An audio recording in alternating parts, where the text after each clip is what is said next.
India का Halloween, भूत चतुर्दशी, छोटी दिवाली के दिन मनाए जाने वाले इस फेस्टिवल के बारे में आप इसके नाम से ही समझ गए होंगे। ऐसा माना जाता है कि भूत चतुर्दशी के दिन इंसानी और रूहानी दुनिया के बीच का रास्ता खुल जाता है और पैरानॉर्मल एक्टिविटीज बहुत ज्यादा बढ़ जाती हैं। ठीक वैसा ही जैसा बाहर के देशों में हैलोवीन पर या डे ऑफ द डेड पर होता है, तो आज की कहानी है इंडिया के हैलोवीन भूत चतुर्दशी के बारे में। मनन के मॉम डैड शादी के बाद अमेरिका शिफ्ट हो गए थे और मनन वहीं पर पला बड़ा था। पर कुछ ही सालों में मनन की मॉम गुजर गई थी।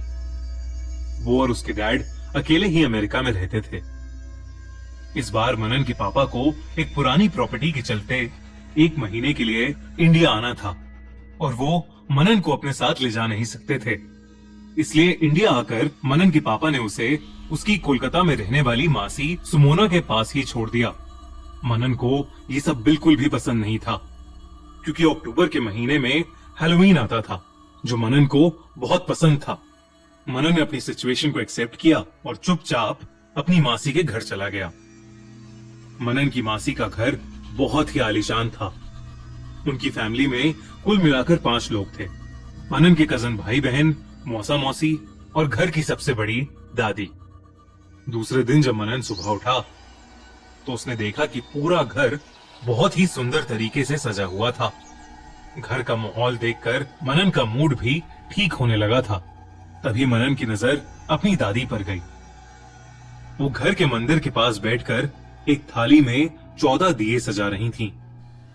मनन ने दादी से जाकर उन दियों के बारे में पूछा तो उन्होंने कहा कि दिए आज की रात के लिए बहुत जरूरी हैं। इतना कहकर दादी अपना काम करने लगी। तभी अचानक से उसी कमरे की खिड़की जोर जोर से बजने लगी। घर का कोई भी मेंबर उस बात से चौंका नहीं। मनन ने ध्यान से देखा तो बाहर हवा भी नहीं चल रही थी। ऐसा लग रहा था कि उस खिड़की को कोई जानबूझकर धक्का दे रहा हो। मनन ने अपने कजन को इशारा कर वो खिड़की दिखाई, पर उसने मनन की तरफ देखकर अपने मुंह पर उंगली रखकर उसे चुप रहने को कहा। कुछ ही समय में वो खिड़की हिलना बंद हो गई। मनन को ये बात बहुत अजीब लगी, पर फिर वो अपने कजन्स के साथ डेकोरेशन के काम में लग गया। तैयारियों में कब शाम हो गई पता ही नहीं चला। सभी घर वालों ने मिलकर पूजा शुरू की।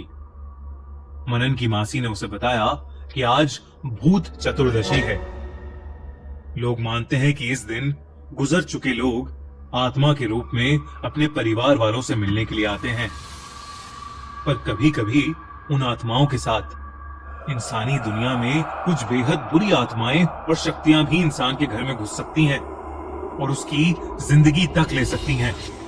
मनन की मासी ने ये सब कहते हुए प्लेट में रखे उन 14 दियों को जलाना शुरू कर दिया। दिए जलाते वक्त अचानक से घर की लाइट्स फ्लिकर करने लगी और वही खिड़की ठीक दोपहर की तरह बजने लगी। मनन को अब डर लगने लगा था, क्योंकि घर का कोई भी इंसान कुछ रिएक्ट ही नहीं कर रहा था। जैसे ही उसकी मासी ने आखिरी दिया जलाया, घर में एक अजीब सा सन्नाटा हो गया। किसी ने एक दूसरे से कुछ नहीं कहा। मनन के मन में अब भी कई सवाल थे, लेकिन उसने अपनी घबराहट के मारे किसी से कुछ पूछा नहीं। सब लोग खाना खाने बैठ गए। खाना खाने के बाद सभी घर वाले सोने चले गए, पर मनन को नींद ही नहीं आ रही थी। उसके मन में एक अजीब सी बेचैनी थी। वो उठकर किचन में पानी पीने चला गया। पानी पीते हुए मनन को खिड़की पर किसी के नॉक करने की आवाज आई। मनन ने ध्यान से देखा तो उसे खिड़की पर एक हाथ नजर आया जो खिड़की को बजा रहा था। ये देखकर मनन की रूह कांप उठी, पर न जाने क्यों उसके पैर उस खिड़की की तरफ बढ़ने लगे। मनन जैसे ही खिड़की के नजदीक पहुंचा, अचानक से खिड़की के पास रखे दियों की रोशनी बहुत तेज हो गई और खिड़की पर मनन को दिखा कि वो हाथ गायब हो गया। मनन ने अपनी जिंदगी में कभी कुछ ऐसा एक्सपीरियंस नहीं किया था। वो उन दियों के पास बैठ गया और उन्हें नजदीक से देखने लगा। उन्हें देखते देखते अचानक से मनन को जोर से एक छींक आई और उस छींक से उन 14 दियों में से एक दिया बुझ गया। उस दिए के बुझते ही मनन को बहुत तेज ठंड लगने लगी।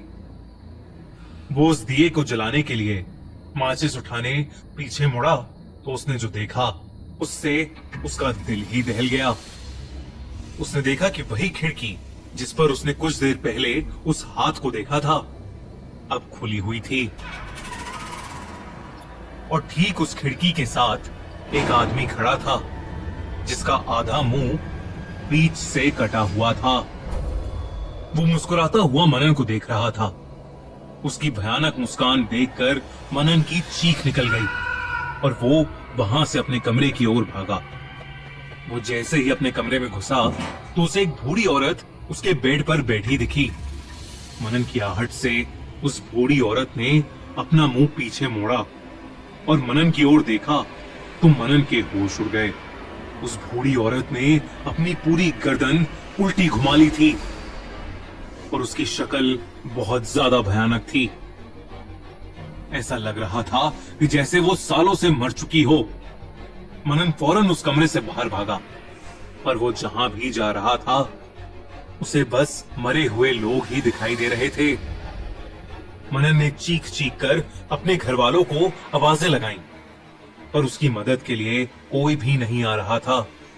भागते भागते मनन घर के हॉल में आ गया था। देखते ही देखते सभी मरे हुए लोग जो मनन को दिख रहे थे वो उसकी तरफ आगे बढ़ने लगे। मनन का दिल जोरों से धड़कने लगा और धीरे धीरे उसकी आंखें धुंधलाने लगी। कुछ ही सेकंड्स में मनन जमीन पर गिर गया और अपने होश खो बैठा।